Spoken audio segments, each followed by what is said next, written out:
Hello everyone, welcome to your channel in rational English classes. आप लोगों का बहुत बहुत स्वागत है रेशनल इंग्लिश क्लासेस में। प्यारे बच्चों, आज हम लोग पढ़ेंगे टाइम एंड टेंस के बारे में। टाइम एंड टेंस का पार्ट 1 में हम लोग पढ़ चुके हैं कि टाइम एंड टेंस किसे कहते हैं, इसका कैसे प्रयोग होता है, इसके बारे में हम लोग पढ़ चुके हैं। टाइम एंड टेंस को पढ़ने के पहले टेंस की जानकारी बहुत जरूरी है। कुछ पॉइंट्स के बारे में हम लोग पढ़ चुके हैं, आज हम लोग कुछ पॉइंट्स के बारे में पढ़ेंगे। चलिए हम लोग शुरू करते हैं। Time and tense,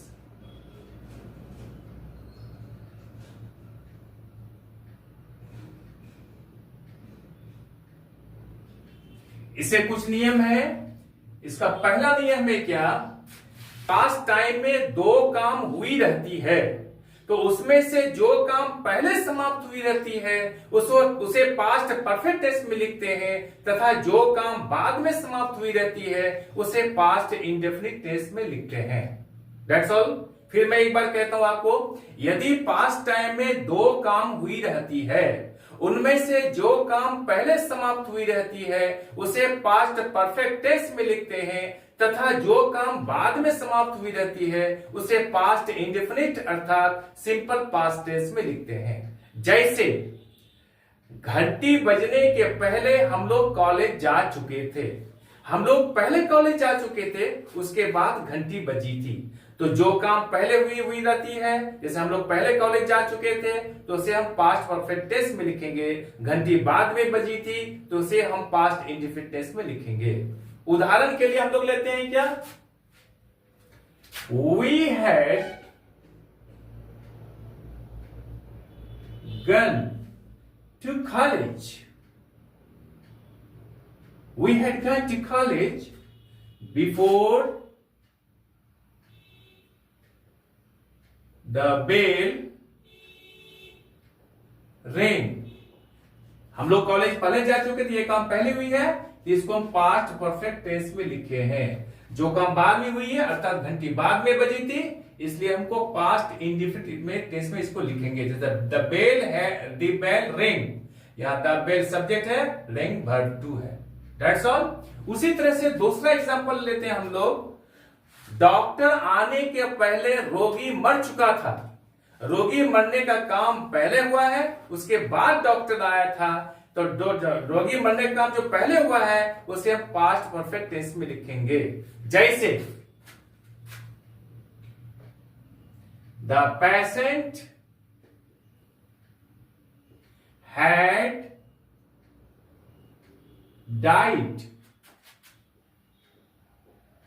before the doctor came. The patient had died before the doctor came. अर्थात डॉक्टर आने के पहले रोगी मर चुका था। That's all. Am I clear? अब हम लोग आगे की ओर पढ़ते हैं। हम लोग पढ़ेंगे नंबर 2। नंबर 2 में यह है, यदि पास्ट टाइम में दो काम हुई रहती है तो उनमें से जो काम जारी रहा था उसे हम पास्ट कंटिन्यूअस टेंस में लिखेंगे, और जो काम समाप्त हुई रहती है उसे हम पास्ट इंडेफिनिट टेंस में लिखेंगे। जैसे इट वॉज रेनिंग, वर्षा हो रही थी। When Sita went to college. यानी it was raining when Sita went to college, यानी वर्षा होने का काम जारी था और सीता कॉलेज चली गई थी। That's all. उसी तरह से हम लोग लिखेंगे दूसरा example. I was writing a letter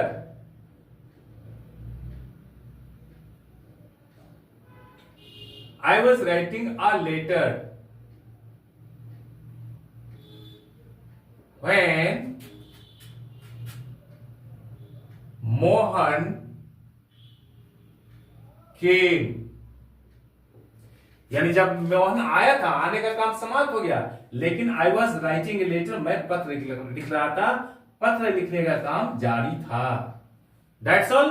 अब हम लोग आगे पढ़ते हैं नंबर 3 में यह है, यदि पास्ट टाइम में दो काम एक साथ हुई रहती है, याद रहे, यदि पास्ट टाइम में दो काम एक साथ हुई रहती है तो दोनों को हम लोग क्या करेंगे, पास्ट इंडेफिनिट टेंस अर्थात सिंपल पास्ट टेंस में लिखेंगे। जैसे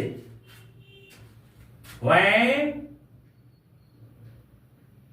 the sun rose, the fog disappeared।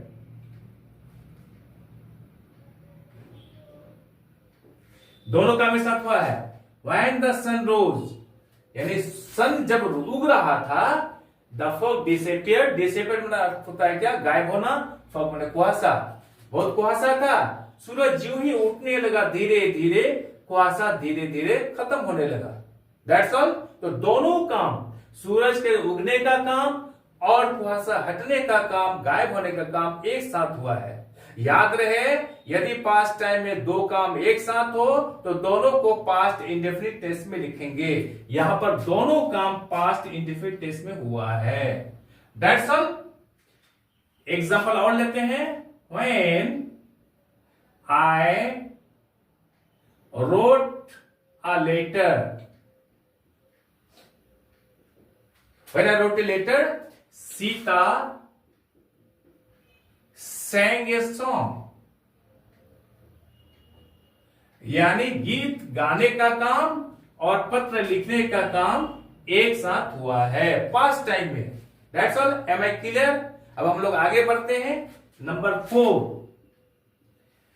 4 में ये कह रहा है, यदि प्रिंसिपल क्लाउज प्रेजेंट या फ्यूचर टेंस में हो तो सबऑर्डिनेट क्लाउज को किसी भी टेंस में लिख सकते हैं। अब याद रहे कि प्रिंसिपल क्लाउज किसे कहते हैं, जैसे कोई कॉलेज है, कॉलेज का हेड प्रिंसिपल होता है, उसके अधीन जो रहता है उसको हम वाइस प्रिंसिपल कहते हैं। तो यह हम लोग कहेंगे क्या, सब ऑर्डिनेट क्लाउज। सब ऑर्डिनेट का अर्थ होता है जो अधीन रहे, जो उसके मातहत रहे। किसके मातहत? प्रिंसिपल के मातहत। तो उसको जो मेन क्लाउज होता है उसको प्रिंसिपल क्लाउज कहते हैं, जो उसके अधीन रहता है उसे सब ऑर्डिनेट क्लाउज कहते हैं। तो इसमें ये पॉइंट है, यदि प्रिंसिपल क्लाउज प्रेजेंट या फ्यूचर टेंस में हो तो सबऑर्डिनेट क्लाउज को किसी भी टेंस में लिख सकते हैं। इसके बारे में हम लोग नरेशन में पढ़ चुके हैं। जैसे he thinks that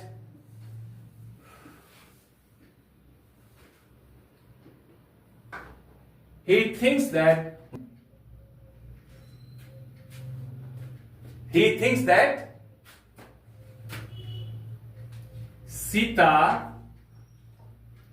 is there। दूसरा एग्जांपल लेते हैं हम लोग। He thinks that